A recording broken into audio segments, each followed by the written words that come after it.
Anthony Bélanger, on va parler de l'Ukraine, puisque hier, la capitale, Kiev, a été lourdement bombardée par la Russie. Près de 600 drones et missiles se sont abattus sur Kiev. Il y a au moins 17 morts et on parle de plus de 20 morts dans beaucoup de... Oui, le bilan est encore provisoire. Ouais. Vous l'avez dit, on compte au moins une vingtaine de victimes.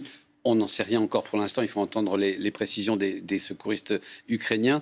Et selon les autorités ukrainiennes, plus de 200 immeubles ont été endommagés. C'est une des pires attaques sur la capitale depuis le début de la guerre. Les opérations de secours qui donc sont loin d'être achevées, on en était déjà pourtant à tirer quelques conclusions, histoire de comprendre un peu ce qui s'est passé.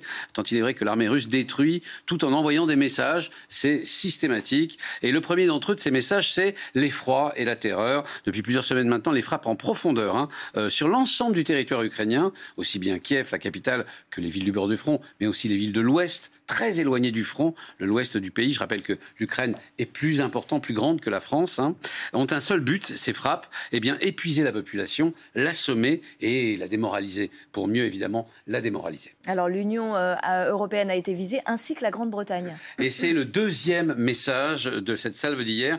Punir l'Union européenne et son assistance à l'Ukraine. Le plus étonnant, c'est que Vladimir Poutine, il faut quelquefois l'écouter, Vladimir Poutine. Eh bien, il avait prévenu, il fallait l'écouter notamment à Anchorage, en Alaska, ça tombe bien. J'étais là, non pas à Anchorage, mais sur ce plateau pour l'écouter. Il avait menacé à l'époque, ça m'avait beaucoup frappé, les Européens, souhaitant, je cite Vladimir Poutine, qu'aucun obstacle ne sera dressé par les Européens, qu'aucune provocation ni intrigue en coulisses ne viendra compromettre les progrès entrepris, sous-entendu par les deux présidents russes et américains, vers la paix. Ça, c'était une menace sans frais. Eh bien, aujourd'hui, la facture a été passée. Le siège diplomatique de l'Union européenne à Kiev a été délibérément visé. Le message est on ne peut plus clair. L'Europe unie et l'Ukraine, c'est non. Alors reste la Grande-Bretagne. Pourquoi avoir particulièrement visé la Grande-Bretagne? Ça, c'est une vieille obsession de Vladimir Poutine. Plus précisément le British Council, qui est le bras armé culturel de Londres, l'endroit du soft power britannique. La raison double. D'une part, il s'agit d'une institution interdite en Russie, que Poutine d'ailleurs déteste, puisqu'elle parle d'un autre modèle, un modèle démocratique, celui-là, le modèle britannique. Et puis une institution interdite dès les lendemains de l'invasion de l'Ukraine. Je parle bien de la Russie et du British Council en Russie et des premiers trains de sanctions européennes.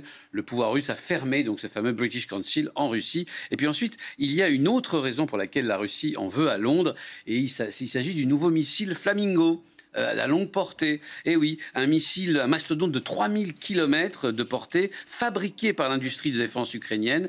Or, il n'a pas été imaginé à partir d'une feuille blanche, ce missile, mais bel et bien largement inspiré d'un missile britannique qui s'appelle le FP5. Ça veut dire qu'en fait, la Russie punit Londres pour aider Kiev militairement? Exactement, elle va très loin, parce qu'elle va très loin, cette coopération militaire entre les Ukrainiens et les Britanniques. Les Britanniques n'ont pas fait que fournir les plans du missile, qui s'il est produit en masse, pourra toucher la Russie profondément et durement. Rappelons qu'il fait quand même plus d'une tonne de charge explosive, ce missile. Ils en ont donné l'architecture, les technologies et même la compatibilité OTAN, ce qui fait de ce missile une arme redoutable et surtout immédiatement utilisable, parce que les tests ont été faits par la Grande-Bretagne il y a bien longtemps, et ce n'est pas la première fois que ça se passe comme ça. Or, c'est précisément ce que craint la Russie, voir ses infrastructures civiles et militaires frappées dans la profondeur par un missile plus puissant que les drones actuels, qui sont beaucoup moins puissants que ce missile qui vient d'être mis en service. Un peu, vous savez, à l'image de ces raffineries britanniques, dont un 6e a été endommagé par des drones, mais des drones qui n'ont que d'abord quelques centaines de kilomètres de portée et surtout 120 kilos de charge explosive, bien moins puissant que ce missile Flamingo ukraino-britannique.